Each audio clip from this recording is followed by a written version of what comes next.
En caso de que se materializara un recorte de calificación en México, nuestro país cuenta con recursos para estabilizar al mercado si se llegara a presentar una salida disruptiva de capitales. El país cuenta con capacidad para responder a choques externos hasta por 261.724 millones de dólares. Vamos a conversar sobre el tema con Luis González. Él es vicepresidente y codirector de inversiones en Franklin Templeton, México. ¿Cómo estás, Luis? Buenas tardes. María, buenas tardes. A ver, vamos por partes.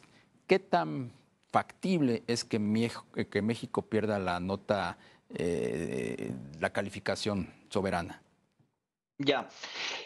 A ver, la calificación soberana consta de muchas cosas, ¿no? Consta de muchos variables. Uno de ellos es la gobernanza, ¿no? La gobernanza representa más o menos el 20% en los modelos de calificación soberana. O sea, tiene un peso de alrededor del 20%, ¿no? Y eso es un poco la preocupación de las calificadoras actualmente, ¿no? Que la gobernanza podría debilitarse.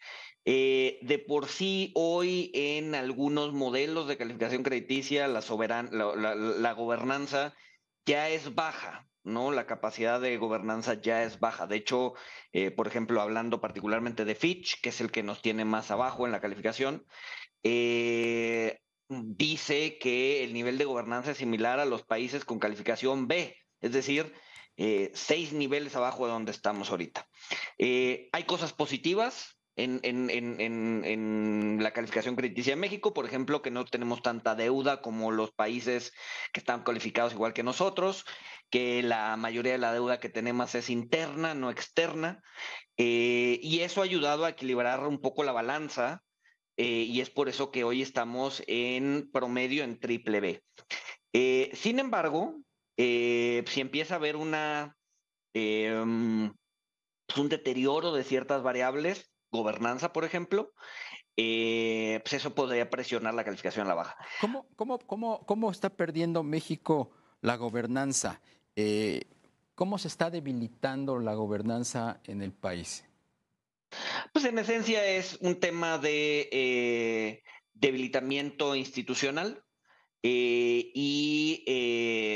pues todo el tema de violencia y de inseguridad, ¿no? Podríamos sumarizar esas dos, Por ejemplo, la esas. desaparición Ujú. de los órganos autónomos, esta reforma al Poder Judicial, las decisiones de política pública que tomó el gobierno de Andrés Manuel López Obrador, todo eso, digamos que ha ido debilitando poco a poco la gobernanza. Ha debilitado las instituciones y por lo tanto la gobernanza, eso es correcto. Bien, bien. Decías en otra parte que aunque perdiéramos la nota soberana, tenemos margen de maniobra, que tenemos ahí pues capacidad para responder a los choques externos hasta por 261 mil millones de dólares. Estas son pues las reservas prácticamente del país, ¿no? Correcto, a ver, y no necesariamente se tienen que usar, ¿no? Se podrían usar si es que la salida de capitales se da de manera desordenada. Si hay cierto orden en estas salidas, si estas salidas no generan volatilidad, si hay otros mecanismos de estabilización, ¿no? Por ejemplo, los observados en 2021, en donde sí hubo una salida importante debido a la pandemia, no solo de México, sino de países emergentes, y se utilizaron otros mecanismos de estabilización, por ejemplo, dejar de emitir deuda externa, cargarse, más bien emitir deuda externa, perdón, más deuda externa que interna, de tal forma que la salida de extranjeros de la deuda interna no fuera disruptiva. Simplemente acotas la oferta de deuda interna. Entonces, hay otros mecanismos para estabilizar, pero si no se llegase a estabilizar, si se llegara a dar esta salida de capitales y no fuera, digamos que de manera ordenada, entonces hay suficientes balas para poner orden en el desorden que podría llegar a venir, ¿no? No es nuestro escenario base, ¿no? Nuestro escenario base podría ser si que nos cambie la perspectiva de neutral a negativa, que algunas calificadoras sí jalen el gatillo, pero hay que recordar que estamos en promedio en triple B, Ujú. ¿no? Todavía nos quedan 2 escalones para perder el grado de inversión, ¿no?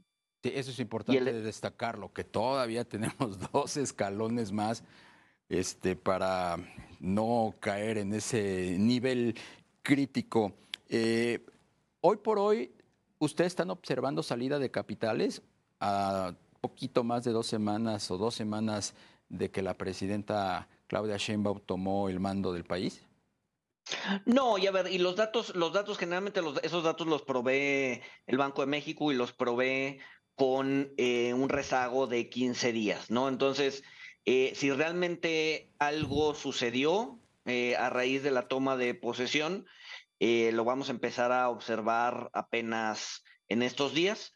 Sin embargo, a ver, no había nada nuevo en esa toma de posesión, más bien los extranjeros que quisieron salir en su momento se hizo pues alrededor del 2 de junio, no alrededor de la toma de posesión. La toma de posesión podríamos decir que es en la jerga financiera y económica podríamos decir que es un non-event, es decir, es un evento que realmente no causó digamos que movimientos en los mercados, ¿no? Como fue la elección, ese sí fue un evento relevante.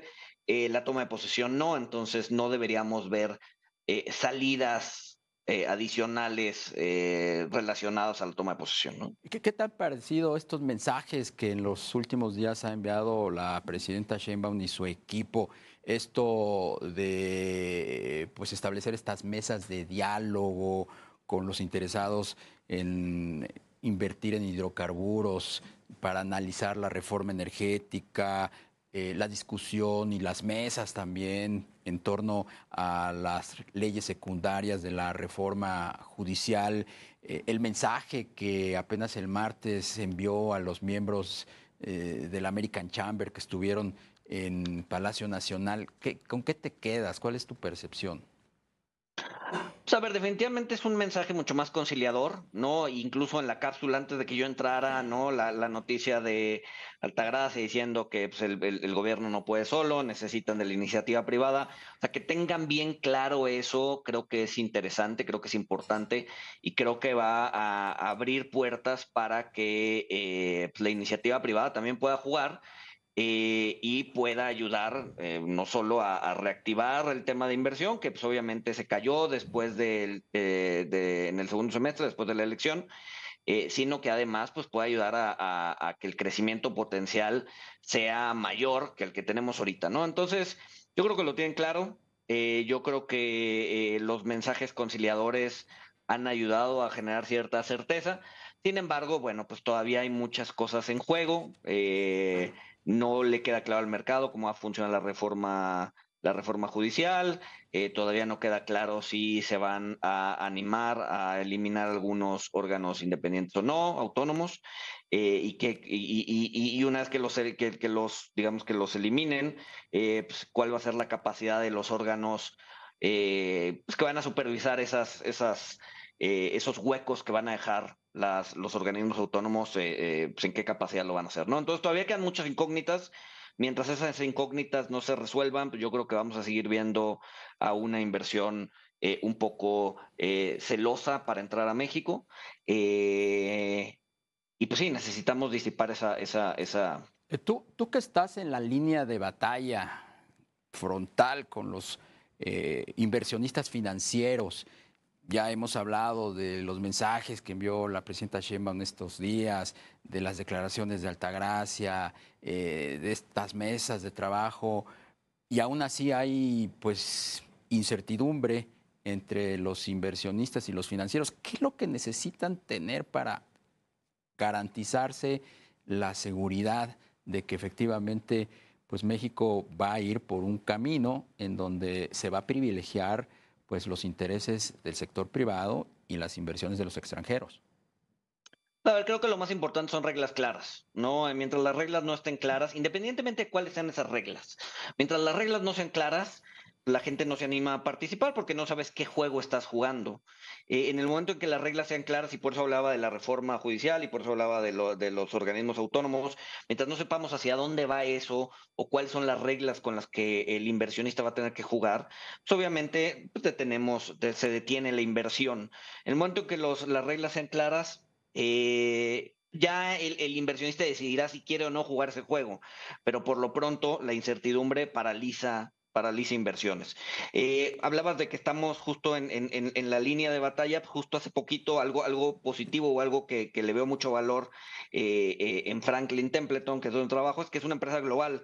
Y hace 2 semanas vino un analista que trabaja en nuestra oficina de Londres a visitar México, a hacer su visita anual en México, y me decía que estaba, a pesar de todo, positivo en el país, ¿no? Que se veía muy atractivo. Venía de Brasil, por ejemplo. Brasil tiene un problema fiscal impresionante, no hay voluntad política para hacerlo, no hay para resolverlo, no hay ni voluntad ni dinero, ¿no? Entonces decía, a ver, en relación a otros países como Brasil, como Colombia, como Perú, la verdad es que México no se ve mal.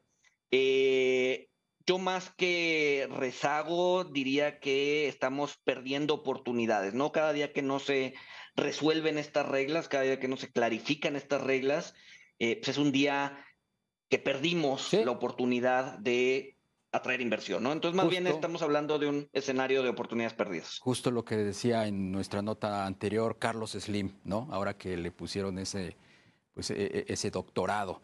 Muchísimas Exacto. gracias, Luis González, vicepresidente y codirector de inversiones de Franklin Templeton, México. Darío, mil gracias a ti, saludos al auditorio. Gracias a ti, hasta pronto.